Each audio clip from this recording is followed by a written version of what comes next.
there, neighborinos. We're back at the Strength Diddly Edge, and I'm gonna do some squat and bench today. Just got the new program, so diving into the next dev block, which, you know what, I'm heckin' excited about. My attitude towards training right now is pretty much, I'm just happy to be here. So, we'll see how it goes.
Someone was asking when we're going to drop the next program. They're saying they like the 16-week program. Right. And, well, I guess they weren't asking when the next one's coming out, but I told them that we had one made prior to COVID. We do, yeah. I don't know, maybe we'll put that one out soon. I don't know. Maybe we'll put it out soon. I mean, we don't really have a whole lot of plans, like riding on that kind of stuff. It's like, that's a program, or a like branch, I guess, of the company that I'd like to try to expand moving forward, because, you know, obviously the 16-week has been super, like, hugely successful. People have made a lot of gains off of that. So I think there is a lot of benefit to doing like a templated program like that. It's just a matter of like how many projects we can do at once and what all we can like put our time and effort into. That being said, I did have a program, like a sort of post-meet off-season program that I was going to release right after Nationals. That never happened. So yeah, maybe that should come out. If this video gets 1 million likes, we'll release the program. 1 million. That's it. All you have to do. 1 million. Why doesn't Calgary Barbell offer just programming? Why do we have Why don't we offer just programming? Yeah, why do we have just coaching? So, because it's tough to do that well and not fall into either charging a lot for it and putting like an adequate amount of work in to do things sort of ideally, or to do it poorly so that you can charge less money. And then you're putting out a product that, in my eyes, is probably subpar because it's likely based on a template at the very least.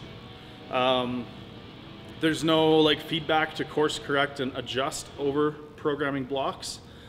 And yeah, I mean, if you're gonna do all those things right, so if you're gonna sit down, have like a 40-minute meeting with a person, analyze their lifts, look at weak muscle groups and sticking points, all that kind of stuff, then it becomes like, okay, well, why don't we just coach our athletes? Like, why don't we just put more time, instead of doing that for like a one-off thing, we can put that time into more long-term, like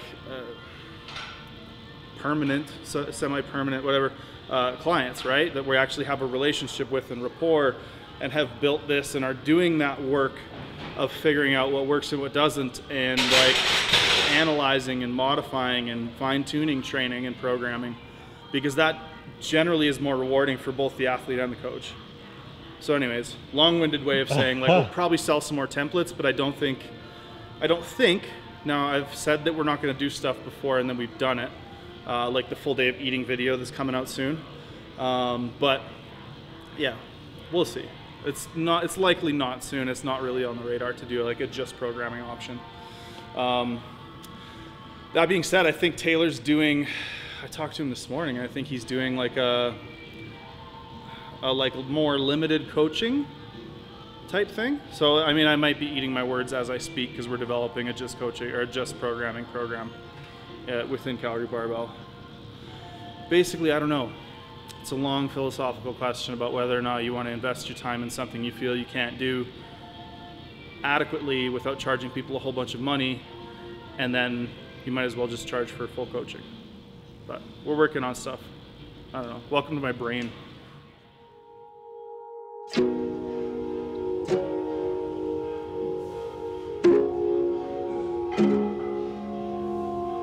How you doing? Hard to tell.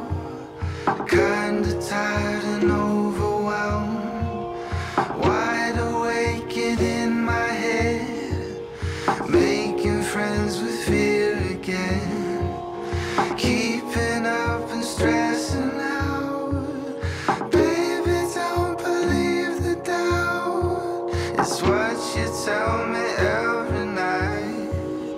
Take your time, and it's helping me to slow down.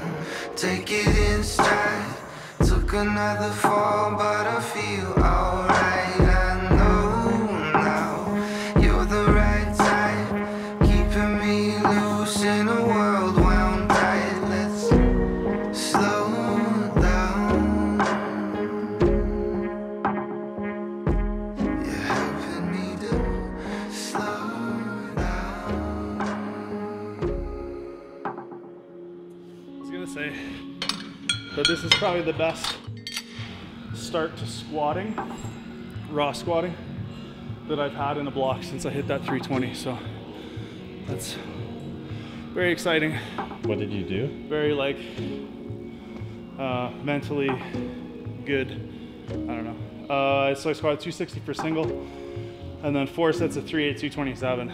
So I mean, a lot of the times in these dev blocks, I gotta start my singles at like 240. See you, Mike. But yeah, today just like kind of came in with the expectation to perform well and did. So that to me is like, that's a big win for first day of the block. Big win. So hopefully it keeps up.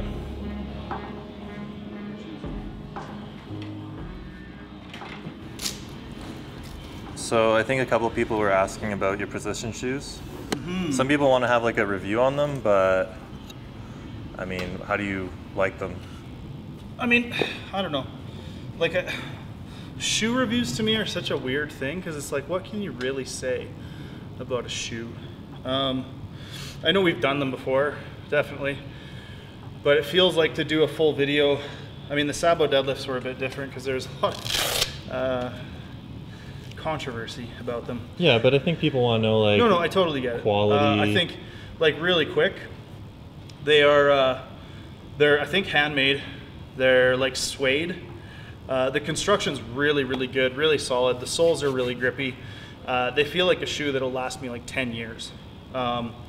There's a kind of a weird part right here where the end of the tongue kind of like sticks into my toe. So that was a little bit uncomfortable for a minute, but that's kind of minutia. But yeah, I think overall they're really well constructed. Like when you get them, you can kind of just tell that a lot of, you know, they didn't cut corners making these shoes. I don't think they're like mass produced. So it definitely feels like somebody gave a shit about making these shoes, which to me is a big thing. I think some people were saying they've heard the stitches are coming out, or Oh, really? something like that. But I mean, I only use them to bench. I've used them like maybe twice for doing some high bar squats and a washout. But I use my like Titan boots for squatting. So I use these for benching. So, you know, maybe take my review with a grain of salt because I don't really use them for squatting. But which ones do you have? I'm not even sure. What's the heel height? 3/4 inch. I ordered a pair of the 1 inch, but I ordered them like a size or 2 sizes too small. And then when I got my second pair, they came in 3/4 inch. Do you still have the other pair? Yeah. Maybe we should do a giveaway or something. We could, yeah. Yeah, I've got them sitting on a shelf, and Selena would love if I got rid of them.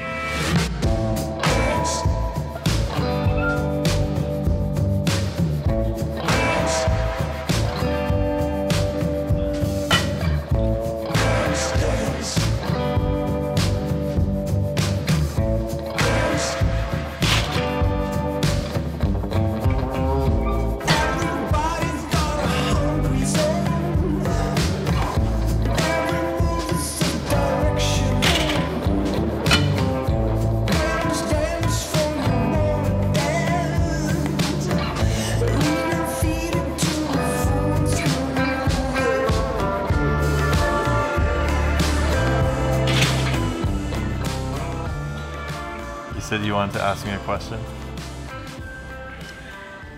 Yeah, it seems kind of inconsequential. But I was going to ask what your opinion is about the thumb loops on wrist wraps, whether they should be right and left or both the same way.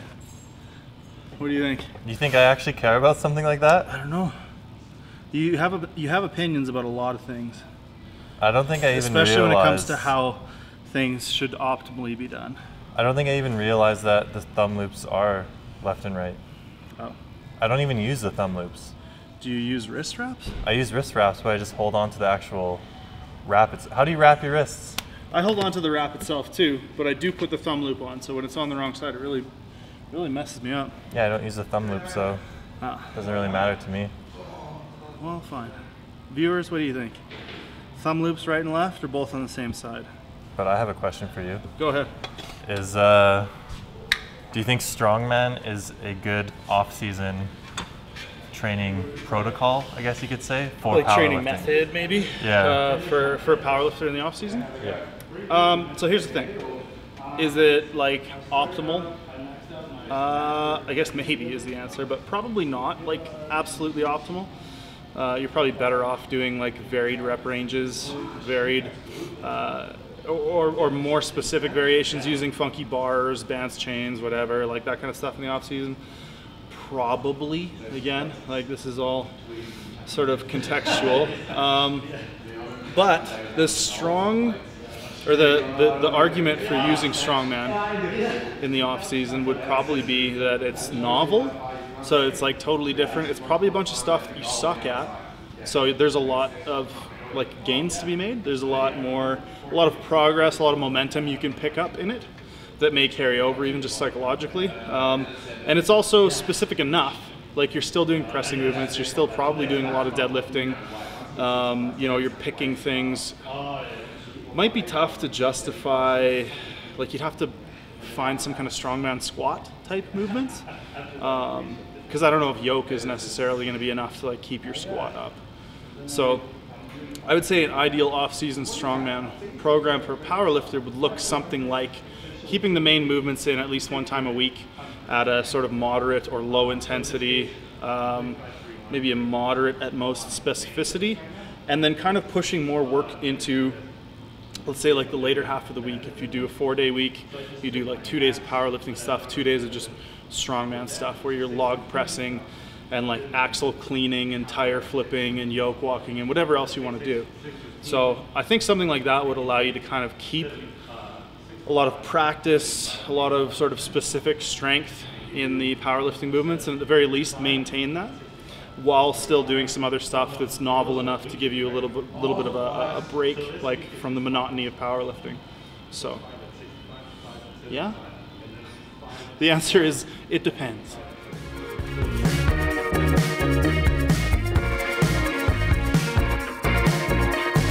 You just seem to have one single thing in mind. I'm canceling our date to save some time.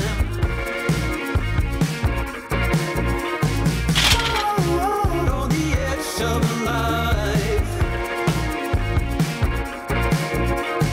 Ooh, some perception of time.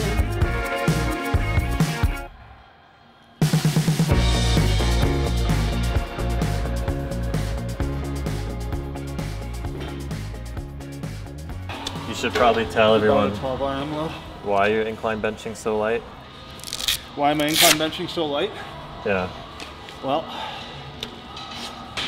my shoulder's been kind of a piece of shit for a couple of months. And I pushed it on the flat bench a little bit today, which felt good. But I don't know, I did some incline bench on the weekend after about 4 or 5 rides with my brother in my dad's basement, and it aggravated my shoulder. So this actually feels good as long as I do it very mindfully. So I'm gonna keep the RPEs around like 6 and hopefully feel better afterwards as opposed to worse. Also, I'm just weak. I'm a Where's- nobody. no. What? Where's the apparel? Where's the apparel? Well, the samples, Update, the blank update. samples are at an undisclosed location. We're gonna go pick them up. We'll give you guys a little sneak preview of some of the blanks. Pretty stoked. I think these are gonna be the ones. This is the third or fourth order of blanks from different suppliers that we've gone through to try and find garments that we're happy and satisfied to print on. So hopefully these are the ticket.